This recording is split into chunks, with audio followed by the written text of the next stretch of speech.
Et il a aussi beaucoup fait étudier les archives coptes. Hein, comme on sait, les Coptes, ils avaient beaucoup d'archives très anciennes. Et dans son manuscrit, qui s'appelle Akbar el-Zaman, il a écrit Souride, un roi d'Égypte, avant le déluge, à l'époque de Noé, il met, tu vois, parce que là on est dans l'Hégire, hein, donc on connaît les textes sacrés, a construit 2 pyramides. Il a ordonné à ses prêtres de déposer dedans toute la sagesse et la connaissance et les sciences qui étaient à ce jour disponibles. Et dans la grande pyramide, ils ont aussi placé des informations sur les sphères célestes et des dessins qui représentent les étoiles et les planètes, leur position et leur cycle. Mais aussi les fondations des mathématiques et de la géométrie. Et il a fait ça, ce Souride, il a fait ça parce qu'il voulait préserver pour toujours et pour les descendants la connaissance, etc. Bon, ça c'est donc le deuxième texte qui parle de Souride. Ensuite, tu as Al-Makrizi, un autre historien égyptien qui est lui de l'époque fatimide, donc une très grande époque de lumière, on va dire, en Égypte, enfin dans le monde arabe. Et Makrizi, il a fait le même récit, mais lui, il a rajouté que la première pyramide, on suppose la grande pyramide. Moi, je ne suis pas sûre que ce soit la grande pyramide, parce que ce n'était pas la première, mais bon. Parce qu'il y en a une autre, plus au nord encore, qui a été détruite. Ça, c'est une autre histoire. Que la première pyramide était spécialement dédiée à l'histoire, à l'astronomie, et que la deuxième était pour les connaissances médicales. Donc là, tu as des détails quand même. Bon. Ensuite, tu as Abdel Hakim, qui est un autre égyptien, un autre historien égyptien, qui en 850 après Jésus-Christ, il a aussi écrit une compilation de textes et il a dit qu'il y avait 30 chambres dans la grande pyramide. Bon, pour l'instant, on n'en a pas trouvé la moitié, hein, même pas le quart, même pas le dixième. On a trouvé 3, voilà. Et quand Al-Mamoun est entré, le calife Al-Mamoun est entré dans la grande pyramide, qu'il a forcé donc la porte, enfin il a forcé carrément la pyramide, ils ont trouvé seulement 3 salles vides qu'on connaît aujourd'hui. Bon. Ensuite, tu as Al-Biruni, un autre très grand arabe scientifique, on peut dire, parce qu'il a expliqué 600 ans avant Galilée le mouvement des planètes. Hein, donc c'est quelqu'un de, c'est pas rien, un grand mathématicien. C'est aussi lui qui a beaucoup travaillé, qui a pratiquement inventé la géodésie. Il a écrit 146 livres, lui, sur les chronologies des nations anciennes. 146 livres. Je sais pas, les anciens, ils avaient une énergie. Moi, j'ai du mal à en écrire un, alors imagine 146 livres. Et il a écrit que les Perses et les Zoroastriens ont dit que les habitants de l'Ouest, quand ils seraient, l'Ouest c'est donc l'Égypte, que quand les savants de cet Ouest seraient au courant qu'un grand déluge arriverait, ils construiraient, ils ont construit, quand ils ont su ça, ils ont construit des pyramides à Giza. Et qu'il y a des traces d'eau et des effets du déluge qui sont encore visibles à mi-hauteur des pyramides. Ça, c'est en 973 après Jésus-Christ. Tu vois, le type, déjà, il disait ça.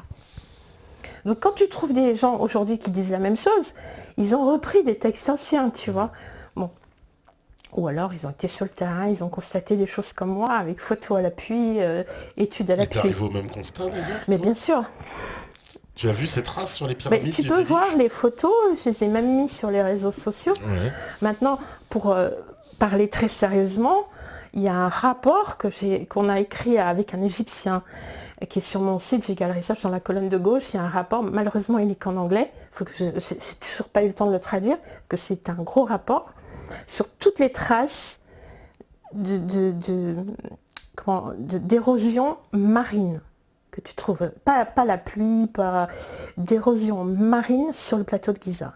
Tu as des traces de taphonie. Taphonie, c'est un terme spécifique pour expliquer l'érosion marine.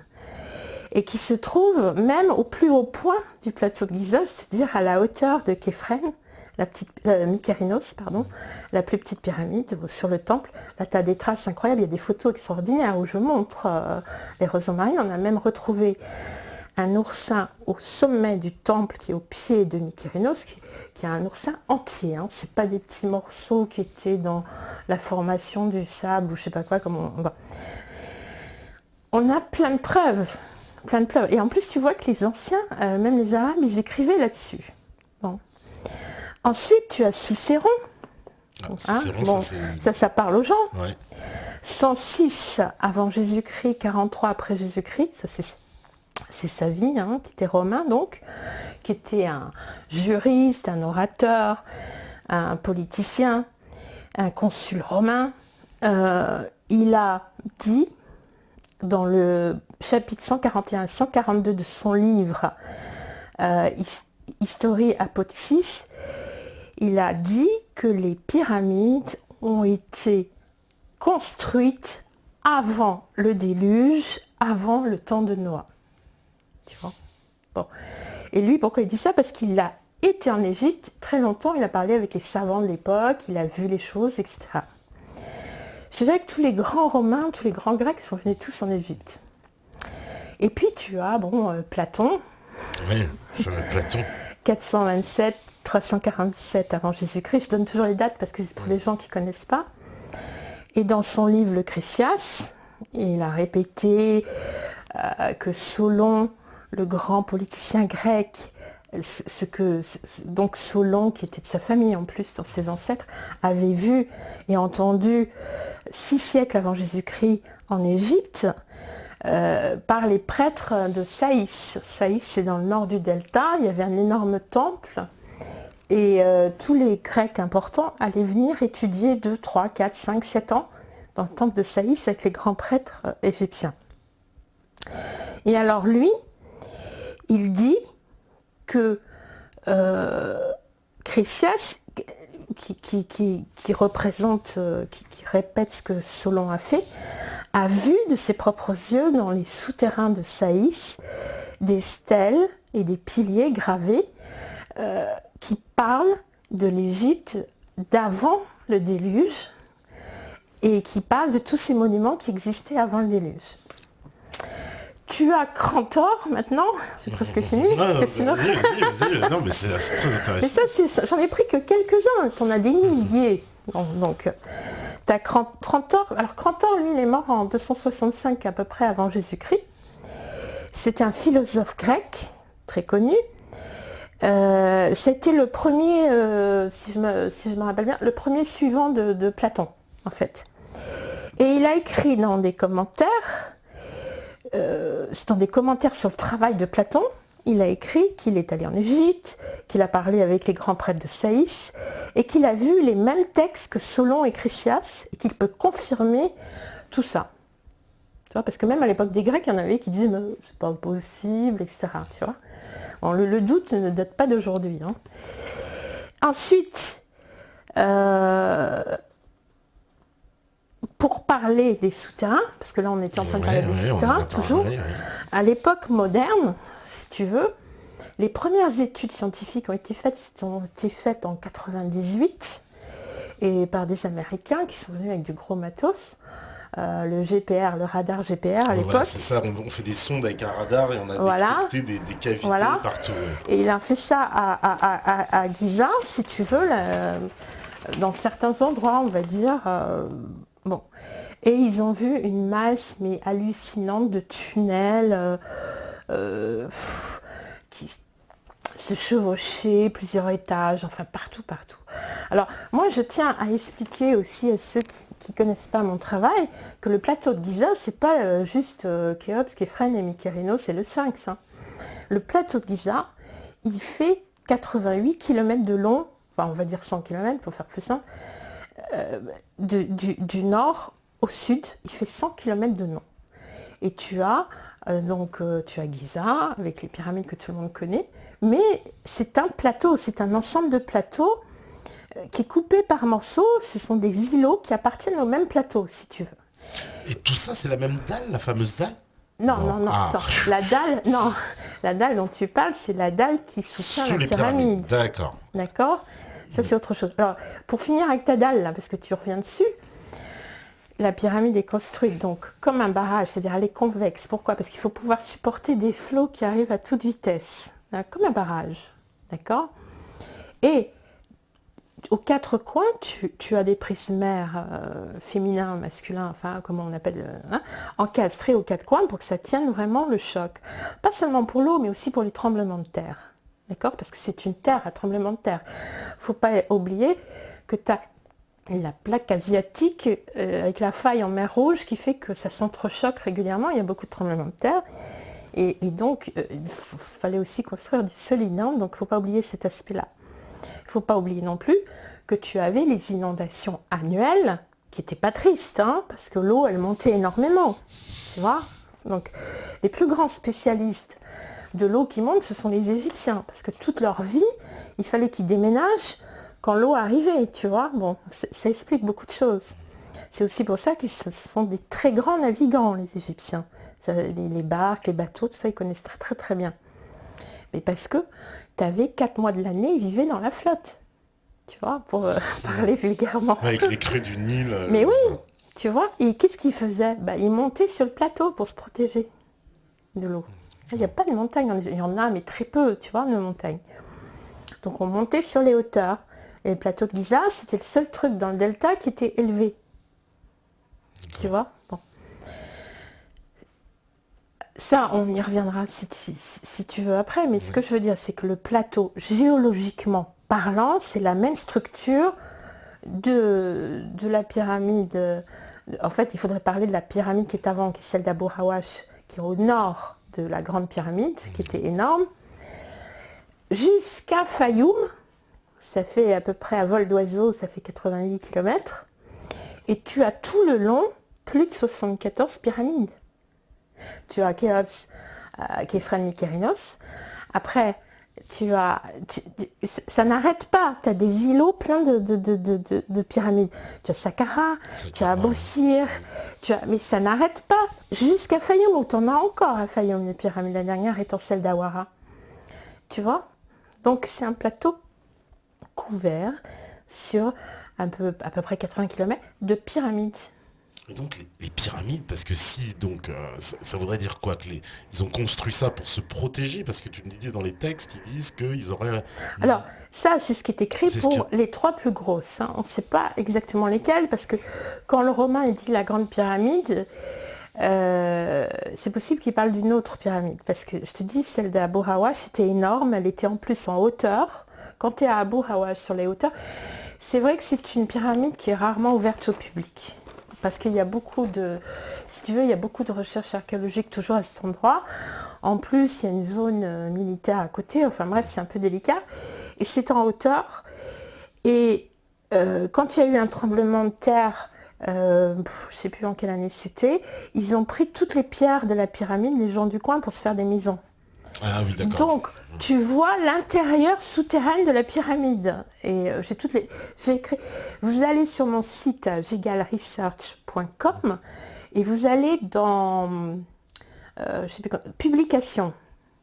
Dans l'onglet publications, vous allez voir, il y a tout un article là-dessus avec les photos. C'est extraordinaire cette pyramide. Et il y en avait une autre encore avant, qui est totalement ruinée, dont j'ai trouvé trace dans les textes de Maspero. Pour te dire que Maspero, Mariette, et puis aussi tous les savants de Napoléon, extraordinaires. Ils ont fait... moi, tout le travail que je fais en Égypte, c'est grâce aux cartes de Napoléon, je ne sais pas si tu vois. Parce que ce n'est pas les cartes actuelles, c'est les cartes de Napoléon qui m'indiquent où se trouvent des temples perdus que plus personne ne sait où c'est, sauf l'administration égyptienne, mais alors pour aller dans l'administration égyptienne, donc c'est plus court d'aller avec les cartes de Napoléon. Tu as 150 savants qui ont fait des cas extraordinaires au millimètre, avec les élévations, tout, c'est génial. Et moi, je pars avec ça et je trouve des trucs, mais de fou. Tu vois, j'en parle sur les réseaux sociaux de tout ça. Et pourquoi je te parlais de ça, je sais plus. Oui, parce qu'on était sur les fameux souterrains. Tu pars dans non, mais c'était les fameux Alors, les souterrains, je reviens sur les souterrains. Et donc, surtout, sous ce plateau, tu as des millions de souterrains. Moi-même, j'en ai photographié beaucoup. Où est-ce qu'ils vont, on sait Alors, par exemple, tu vas au bout du plateau de Giza, c'est-à-dire à 80 km au sud de la Grande Pyramide. Tu vas à la dernière pyramide du plateau, qui est la pyramide d'Awara, qui se trouve juste à côté du fameux labyrinthe dont tout le monde parle, qui est un labyrinthe très connu, qui est toujours là, mais en totale ruine, au pied de cette pyramide d'Awara. Et de la pyramide d'Awara, juste à côté, il y a une entrée de souterrain que je montre, qui est assez impressionnante, et qui va jusqu'à la pyramide suivante, qui est la pyramide d'Ilahun, qui se trouve à 15 km environ. Tu vois, donc déjà, mais ça c'est un souterrain on a fait le trajet, si tu veux, on vérifiait. Bon, donc, c'est-à-dire que tu l'as pris donc du début à la... Il y a très longtemps, il y a 20 ans. Maintenant, il est ensablé, interdit, enfin tout ce que tu veux, mais à l'époque, voilà. Mais c'était connu parce que Flinders Petrie, le grand archéologue anglais, un autre que j'admire, qui était dans les années 1830 par là, il a écrit sur ce souterrain, donc c'était connu, si tu veux. C'est pas moi qui j'ai rien trouvé là, c'était connu. Parce que Flinders Petrie, il a été partout. C'est comme Mariette, c'est incroyable ces gens-là.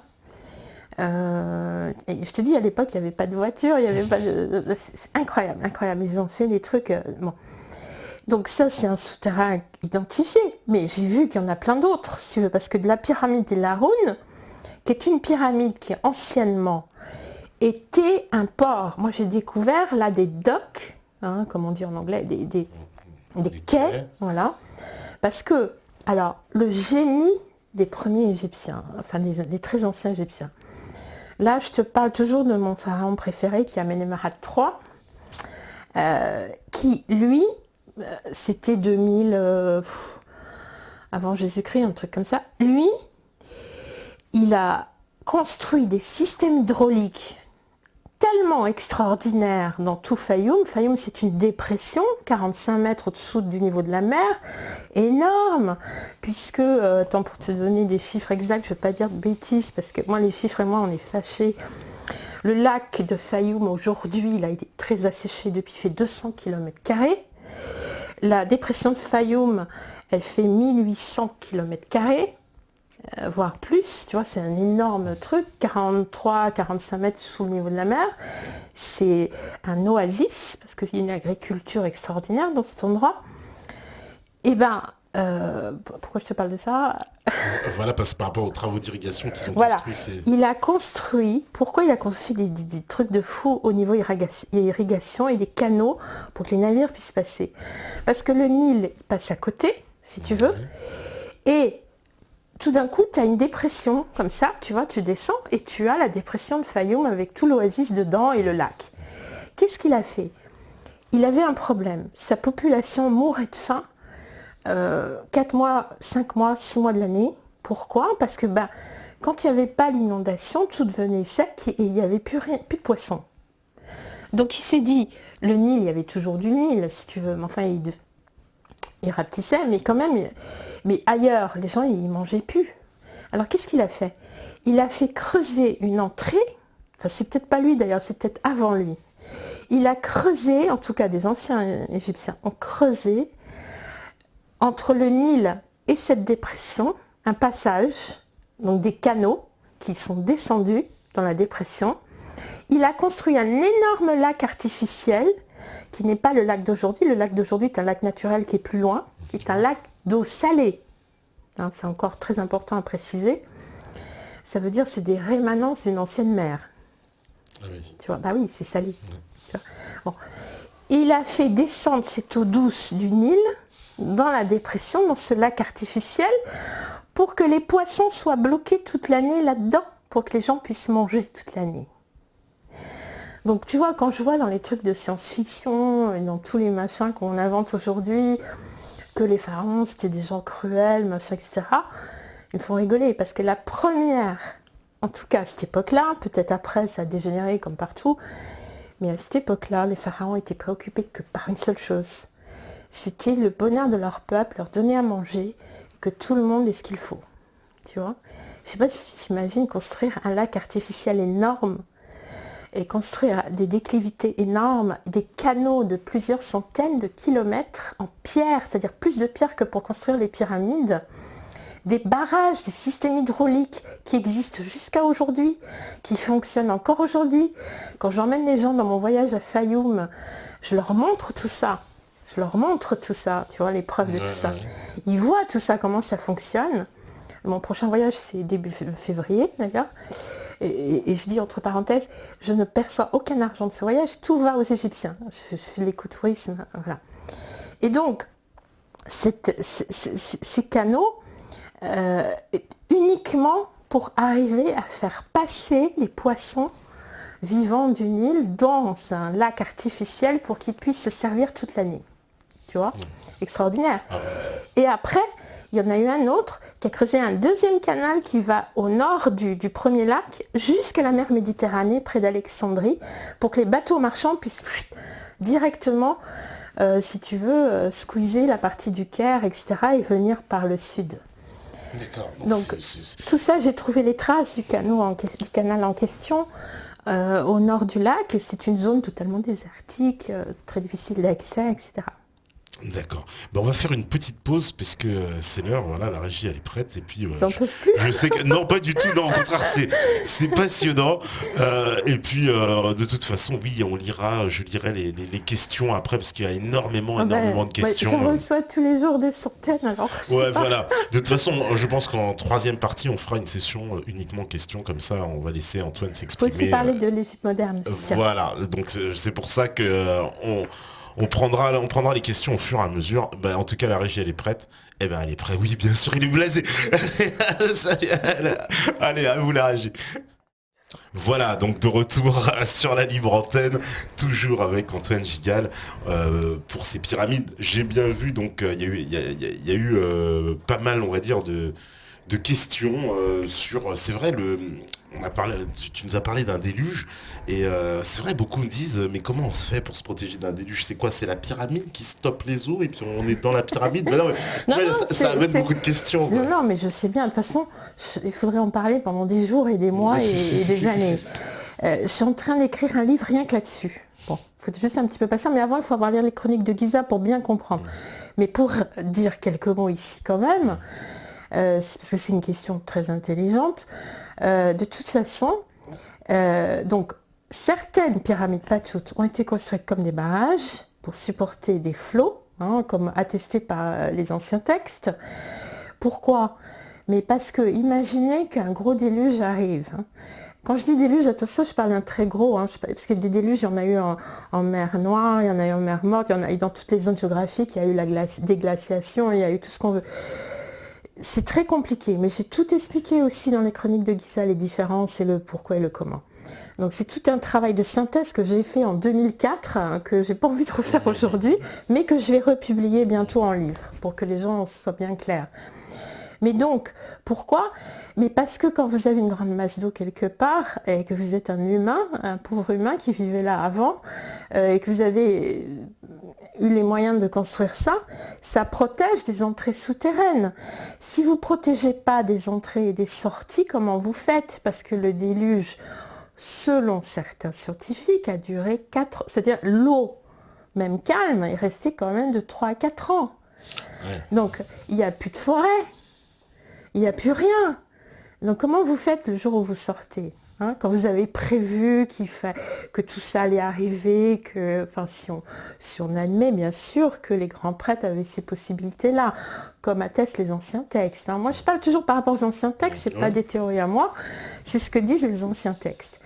Et donc il y a des cités souterraines, pour moi, il y a plein de textes qui en parlent d'ailleurs, où ils se sont réfugiés pour vivre pendant le temps que ça passe. Un peu comme, je fais une petite transition de Göbekli Tepe en Exactement, Turquie, un peu comme dans le Yucatan aussi, où tu as des tonnes de sel, un peu comme au Tibet, un peu comme... D'ailleurs, c'est un peu toujours sur la même circonférence. Donc voilà, ça donnerait effectivement une explication. Alors il y a une autre question aussi qui est, alors paraît-il très tabou dans l'égyptologie, c'est la question de l'outillage. C'est-à-dire de comment ils ont fait. Parce que comme tu nous l'as dit avant, Oui, tu oui, nous as c'est une parlé très de, bonne question. voilà, de Alors canaux, bon, de... oui, Voilà. oui, alors ça aussi j'en ai parlé, j'ai même refait des expériences en direct. Il y en a sur mon site, je crois qu'il y en a une sur mon site, c'est ce qu'on appelle en anglais le metal plating, c'est-à-dire comment ils faisaient pour mettre du métal sur les statues, parce que c'est un procédé chimique très avancé qu'ils connaissaient. Donc si tu veux, le metal plating, ça sert, si tu veux faire un couteau qui coupe, si tu veux faire des outils très performants, il faut savoir le faire, ça. Et ils savaient le faire. Et j'ai fait l'expérience en direct dans les conférences en Angleterre, avec tous les ingrédients qu'avaient les anciens Égyptiens, et j'ai recouvert de bronze, entre autres choses, mais enfin on peut le faire avec d'autres métaux, dans l'or par exemple, des objets, pour montrer comment ils faisaient, quoi. Donc il y a tout ça quelque part sur mon site ou alors sur les articles dans les réseaux sociaux que j'ai écrits. Bon, alors, il y avait des outils beaucoup plus perfectionnés qu'on pense. C'était pas le ciseau, le machin, enfin bon, évidemment qu'ils n'ont pas coupé les pierres avec ça. Bon, Et les petits bouts, parce que ça, c'est ce qu'on nous présente, les petits bouts des... Voilà. Maintenant, les résultats des études qui sont faites à l'université du Caire, et j'y tiens parce que alors ces études-là, on n'en entend jamais parler en Occident. C'est quand même un peu fort, quoi. Avec aussi d'autres, notamment, je crois qu'il y a un grand professeur néo-zélandais extraordinaire, qui ont fini par faire les mêmes constatations que moi, enfin ils l'ont peut-être fait avant moi d'ailleurs, je ne sais pas. Par exemple, quand tu vois la pyramide de Képhren, celle du milieu, tu te rends compte qu'il y a un périmètre en profondeur et dans ce périmètre, il y avait de l'eau. C'est-à-dire que les pyramides, à la base, étaient entourées d'eau, comme des douves, si tu veux, hein, des douves avec des murs. Bon. Et il y avait tout un système de canaux avec des systèmes d'élévation, de barques, etc. Et dans les douves, il y avait des pentes très spéciales sur lesquelles, ça c'est les études égyptiennes dont je te parle, hein, ils ont fait des tas d'études très compliquées, où il y avait une espèce de vase qui faisait que les blocs pouvaient glisser sur des kilomètres grâce à cette vase, cette pente particulière. La science de faire bouger des énormes masses sur des pentes, ça existe, ça a un nom, je ne sais plus comment ça s'appelle. Et ils arrivaient avec des systèmes d'élévation d'eau, comment on appelle ça, pour faire monter et descendre les bateaux, des écluses, voilà, etc. Grâce au Nil qui était juste en bas, à faire monter et descendre des poids énormes. Bon, déjà on sait qu'ils avaient une connaissance extraordinaire hydraulique qui faisait qu'ils étaient capables de mouvoir d'énormes blocs rien que par des mouvements de jets d'eau, des pentes avec de la vase qui glisse, etc. etc. Très calculé, hein, très très calculé. Il y a un Américain qui est aussi en dehors de qui s'est mis aussi en dehors de l'académie, qui s'appelle Meyer, je crois on le voit souvent sur mes pages de réseaux sociaux parce que c'est un ami qui a fait des dessins remarquables pour expliquer tout ça. Parce que lui s'est penché aussi sur les études égyptiennes. Voilà. Donc, alors ça n'explique pas comment on a coupé les pierres, hein, je suis bien d'accord. Ouais, mais pour le transport, ça explique énormément. Énormément. Bon. Pour couper les pierres, moi, il y a plus, pour moi, alors là c'est moi, il y a plusieurs systèmes. C'est-à-dire, oui, il y a la pierre molle, comme le docteur, comment il s'appelle, le français, qui a travaillé sur les polymères. Voilà, et qui dit que... Davidovitz. Voilà. Pour certaines rangées de pierres, hein, mais pas pour toute la pyramide, évidemment non. Mais pour certaines rangées de pierres, je suis d'accord. C'est un homme extraordinaire parce qu'il a tout simplement pris la formule chimique de Hirtisen, un Égyptien qui vivait donc en ancienne Égypte, et cette stèle se trouve au Louvre, c'est-à-dire vous pouvez aller la voir. Et le docteur Davidovitz, il a traduit enfin il n'a pas traduit, c'était déjà traduit, mais il a repris ce qui est écrit dans la stèle d'Hirtisen, qui est une formule chimique. Il a reproduit cette formule pour comprendre qu'est-ce que c'était, et le secret de la pierre molle. C'est-à-dire tu prends de la pierre dure, tu peux la rendre molle grâce à cette formule. Bon, moi-même j'avais vu, et d'ailleurs j'ai une toute petite vidéo sur YouTube un peu poétique que j'ai faite sur le premier alchimiste du Caire. L'alchimiste du Caire qui vivait donc au Moyen-Âge égyptien, arabe, et qui lui aussi travaillait sur la pierre molle, hein. C'est-à-dire il était très connu pour ça. J'explique tout ce qu'il faisait pour ça dans cette petite vidéo. Tu as à Saqqara, sous la pyramide de Djoser, des kilomètres de souterrains, plein de vases extraordinaires, des vases d'une beauté en pierre dure, que tu peux pas aujourd'hui. Comment tu fais pour faire ces formes-là? Oui, parce qu'il y a l'intérieur, c'est la diorite, c'est ça, la lydite, diorite, la diorite, la plein d'autres ludite, pierres, ouais. très très dures, magnifiques, mais alors d'une dureté, mais tu peux pas imaginer quoi. D'une beauté, d'une régularité, il y a pas. Alors là, il n'y a pas de ciseaux, il n'y a pas de tout ce que tu peux imaginer. C'est impossible. Comment ils ont fait? Ça, c'est une question. Et ben, alors, Davidovitz, il dit que c'était, il savait rendre mou pour faire toutes ces formes-là, tu vois. Bon, il en a refait d'ailleurs lui. Mais bon, il y a d'autres qu'on ne sait pas encore parce qu'il y a tellement de formules différentes pour différentes pierres, si tu veux, que c'est un travail énorme. Donc oui, il y a des pierres molles, ce qui permet, tu mets des cadres en bois, tu fais des pierres parfaites, avec des angles parfaits, etc. Bon. Ok, pour certaines pierres, oui, mais pas pour tout.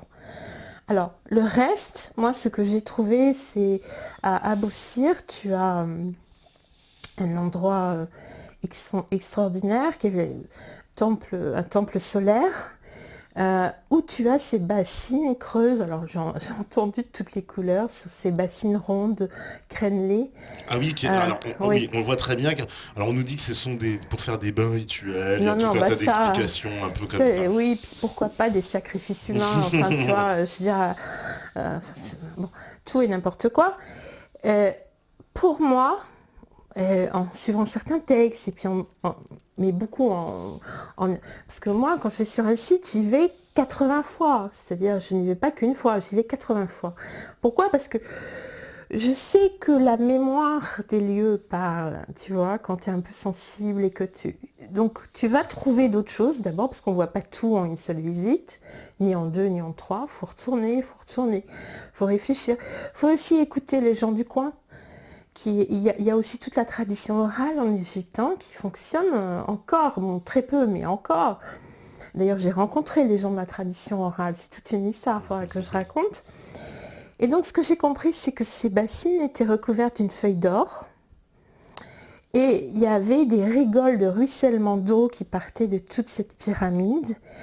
Alors il y en a d'autres qui ont dit qu'ils savaient faire venir la pluie. Bon, pourquoi pas? Dans toute l'Afrique, tu as des endroits où on sait faire venir la pluie. Moi, je ne suis pas contre, mais je ne sais pas. En tout cas, c'est pas ma partie. Mais j'ai trouvé, je me suis dit, avec des feuilles d'or dans des paraboles comme ça, tu vois, à un endroit où le soleil est extrêmement fort, avec des rigoles d'eau et de l'albâtre, parce que ces bassines sont en albâtre, donc translucide et reflétant le soleil. Ça devait être insoutenable pour les yeux, l'endroit à l'époque.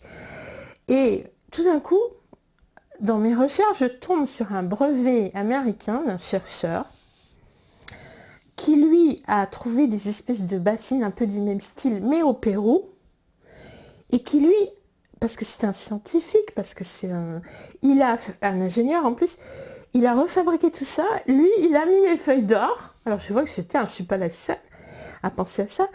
Et il a fait les calculs de degrés, de comment il fallait que ce soit angulairement positionné, avec le rayon du soleil, à quelle heure, machin, etc. Et que ça coupait la pierre la plus dure, si tu pouvais diriger les rayons du soleil, et que ça coupait à la perfection des blocs de granit.